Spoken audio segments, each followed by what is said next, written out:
가피풀 말씀 테마 하나님이 하셨구나. 다윗과 그의 부하들이 거처를 잠시 비운 사이 그 틈을 타고 아말렉인들이 쳐들어왔다. 그들은 마을을 불태우고 약탈하고 모든 여자를 잡아갔다. 다윗이 돌아왔을 때는 이미 그들이 떠난 지 사흘이 지난 후였다. 다윗과 부하들은 망연자실에 목 놓아 울었다. 그를 쫓아가라. 내가 반드시 따라잡고 도로 찾으리라. 사무엘상 30장 8절. 기운을 차린 다윗이 하나님께 기도하자 응답이 왔다. 다윗은 600명을 이끌고 그들을 추격한다. 중간에 지친 200명이 부솔 시내를 건너지 못하고 낙오되고 결국 남은 400명과 함께 다시 추격한다. 추격 중 쓰러져 있던 애굽 소년을 발견하고 음식과 물을 나눠주자 의식을 찾은 소년이 아말렉인들의 거처를 알려주었다. 결정적인 단서였다. 그날 새벽 거처를 찾은 다윗과 400명은 기습을 강행한다. 다음날 저녁까지 아말렉인들을 치니 살아남은 자가 거의 없었다. 400명 정도만 낙타를 타고 도주했다. 완벽한 승리였다. 다윗과 부하들은 가족과 재산을 빠짐없이 되찾았다. 그들이 약탈하였던 것, 곧 무리의 자녀들이나 빼앗겼던 것은 크고 작은 것을 막론하고 아무것도 잃은 것이 없이 모두 다윗이 도로 찾아왔고 사무엘상 30장 19절. 그런데 전리품을 분배하는 과정에서 문제가 발생한다. 몇몇 사람들이 낙오된 200명에게는 가족만 돌려주자고 제안한 것이다. 전투에 참여하지 못했기 때문이었다. 그럼에도 불구하고 다윗은 동일하게 전리품을 분배한다. 이 일이 전적인 하나님의 은혜로 가능했던 일임을 알았기 때문이었다. 전투에 참여한 자나 낙오된 자 모두 동등하게 전리품을 얻게 되고 관대하게 나눈 이날의 분배 방식은 훗날 이스라엘 군대의 전통이 된다. 전장에 내려갔던 자의 분깃이나 소유물 곁에 머물렀던 자의 분깃이 동일할지니 같이 분배할 것이니라. 사무엘상 30장 24절. 이 사건에만 무려 3가지의 기적이 일어난다. 첫 번째 기적은 떠난 지 사흘이나 지난 적을 추적해 찾아냈다는 것이다. 아무것도 없는 광야 한가운데서. 여호와께서 아브라함에게 이르시되 너는 너의 고향과 친척과 아버지의 집을 떠나 내가 내게 보여줄 땅으로 가라. 창세기 12장 1절. 갈 바를 알지 못해도 나아간다는 것은 믿음의 사람들이 통과했던 일종의 관문이었다. 성경에 등장하는 의인들이 그렇게 길을 나섰다. 다윗도 약속을 믿고 길을 나섰다. 내가 반드시 따라잡고 도로 찾으리라. 두 번째는 400명만으로 아말렉인들을 물리쳤다는 것이다. 도망친 아말렉인이 400명. 공격한 사람의 수가 400명인데 도망친 사람의 수가 400명. 이 말의 의미는 아말렉인들의 병력이 훨씬 많았다는 뜻이다. 1, 2천은 좋게 넘었을 법하다.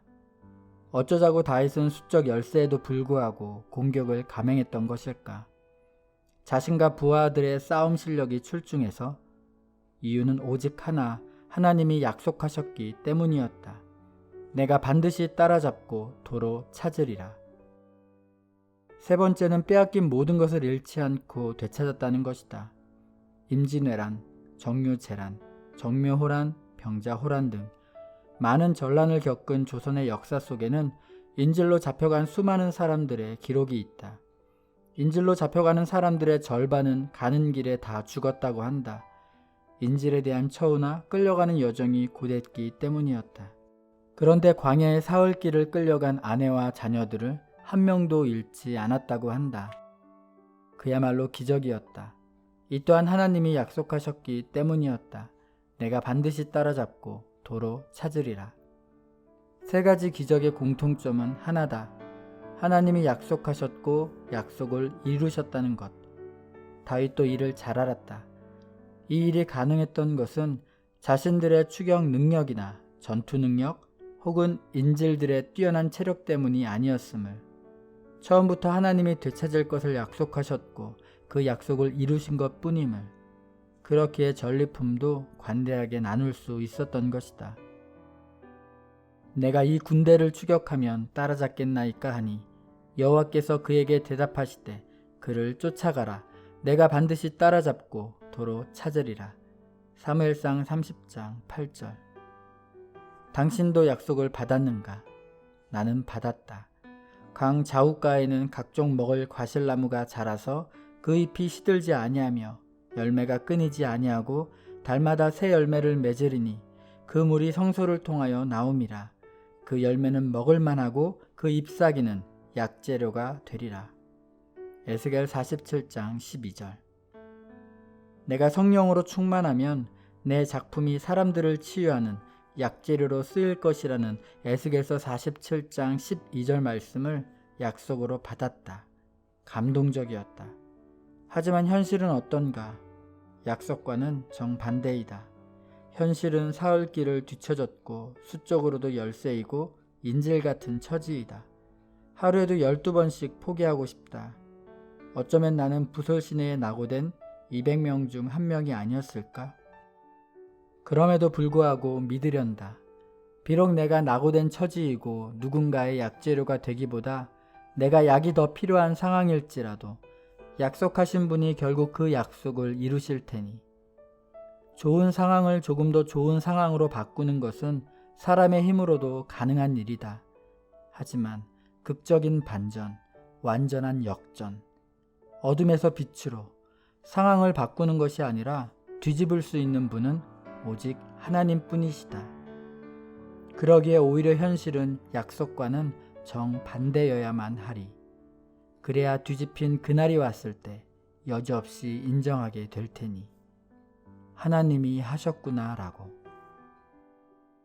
서경욱의 왕이 된 청지기 중에서 가피풀 말씀 테마 하나님이 하셨구나.